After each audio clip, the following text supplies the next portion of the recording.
Hey, welcome to HOWZA. Today's tutorial. No, I'm not a writer. Okay. Go to search. Type regedit.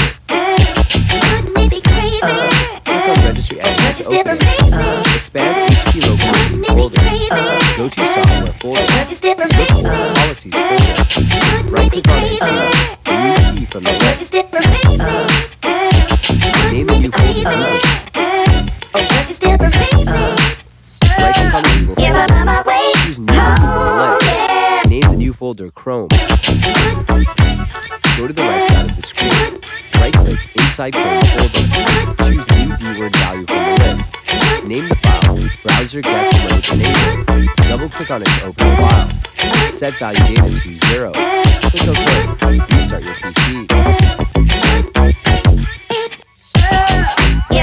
That's it. Thanks for watching the video. Please like it and let us know if you use any of our tips and tricks.